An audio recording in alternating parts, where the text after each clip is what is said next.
Welcome to part 2 of EVE 101, presented by Crossing Zebras.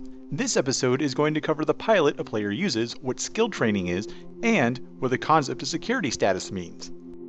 When you start to make your EVE Online character, you are given the choice of which faction to choose from. In EVE, there are 4 main factions, or bloodlines, that are available. These represent the 4 main groups of EVE's backstory and lore. They are the Gallente, the Caldari, the Minmatar, and the Amarr. Unlike most MMORPGs, choosing your faction has no real effect on how you play the game. At one point, each faction had their own perks and bonuses, but for the most part, this has been discontinued. Instead, you can choose to make your character have Gallente heritage and still fly Amarr-style ships. Now, when creating your character, there is a careful consideration that comes into play when selecting your in-game name. In EVE, this is your identity. This is how people will see you and know you throughout the game and know of your acts. The developers, CCP Games, don't let players change their in-game name for a very specific reason. They want players to be known for their actions. So, for example, take my character, Hendrik Taladar. This name is forever linked with this video series, as well as other video work I've done under this alias. Your character's name is going to stick with them for the rest of their time in EVE. So, make sure it's something you're okay with being known as. This is why, among other reasons, the use of multiple characters, called alts, is used by people to engage in espionage, trading, and more. After creating your character and entering the game, you are faced with one of your first big choices in the game. What are you going to skill your character into? EVE is made distinct in how it approaches what abilities a character can and can't do. Unlike other MMOs, there's no experience points to be earned for an in-game task. Instead, the ability to use a certain chip or module is unlocked through real-time learning. A player's character can earn new skills in just a few minutes, or several weeks depending on what they are training. Having different skills, such as logistics or bomb deployment, help make your character have a purpose and role within the game. There are hundreds of skills allowing players to become specialists in certain areas in both combat and non-combat situations. The way a player learns a skill is through what is called a skill book. These are an in-game item a player must buy with in-game money, called ISK. Each skillbook has prerequisites that must be met before you can begin training that specific skill. For example, to fly an interdictor class ship, you must already have an array of skills your character already knows before you can begin training interdictors. This mechanic, more or less, is one of the driving reasons a player must find a means to make money and involve themselves in the in-game market. Ship classes aren't the only types of skills a player must learn. A player must also make their individual character learn skills so that they can use specific types of weaponry or defensive modules they fit to their ship.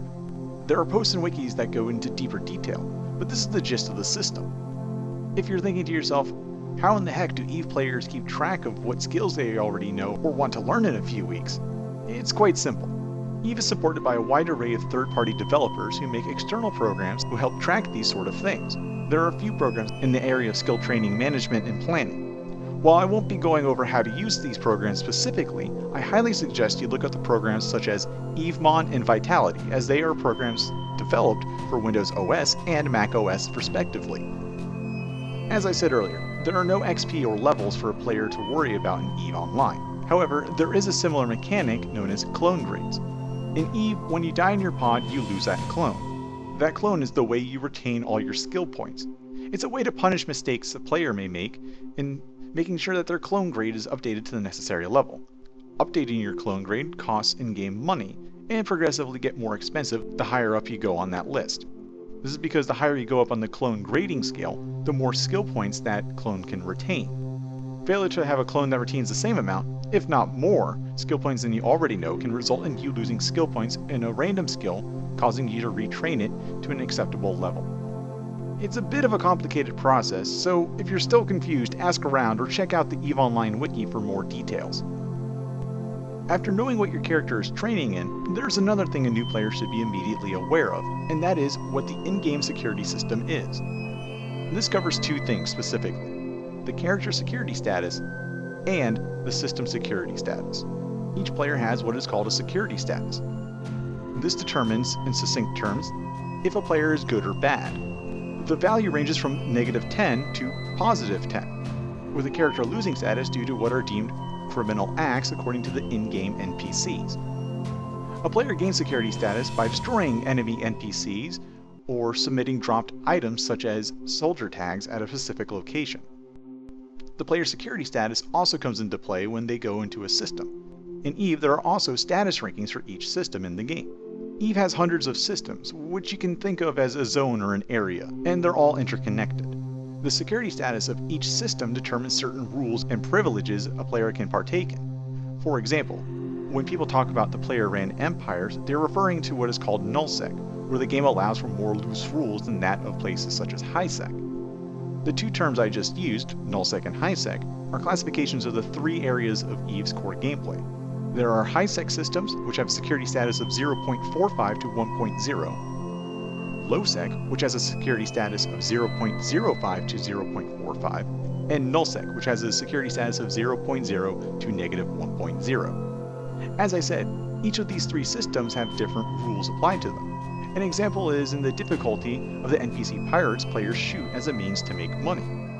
Completing a mission is also significantly more lucrative in the lowsec and nullsec areas when compared to highsec. Earlier, I said your character's security status comes into play when you're in a system. This refers to certain types of rules that determine whether or not a player can or cannot be attacked. System security and a player security status determine the ability and types of attacks.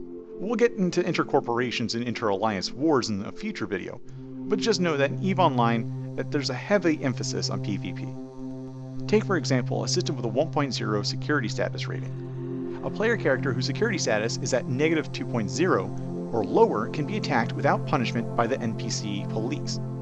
This scales down as you go from 1.0 systems to 0.5 systems. Once you hit the 0.4 systems and below, you can more or less attack anyone with impunity, though attacking next to a station or a Stargate may get you attacked by NPC security guns. Now, taking all this information into account, you may be asking yourself, well, how do I make any money for any of these new modules, these new ships, these new skill books, these new clones, if it's such a dangerous game? While it's not the greatest part of EVE Online, the tutorial missions can help a new player make some ISK in the early days of the game. Some missions even reward you with skill books for completing the objectives. The majority of these tutorial missions take place in or around what are called rookie systems. These are EVE's protected areas of the game for a new player to get started in. And once you finish those tutorial missions, there are many other career options you can partake. You can choose to do more missions such as the epic story arcs, partake in your own mining operation selling minerals on the in-game market, join up with a player corporation that exercises PvP, or more. There's an entire subsection of the EVE Online forums that focus on player recruitment for these player corporations. That's it for this video. Again, if you have any questions or would like to know more specific things on how these mechanics work, ask in the comment section below, in our EVE Online forum thread, or even on Reddit. You also have the ever-handy Rookie Chat channel in-game. For more EVE Online articles and videos, visit CrossingZebras.com.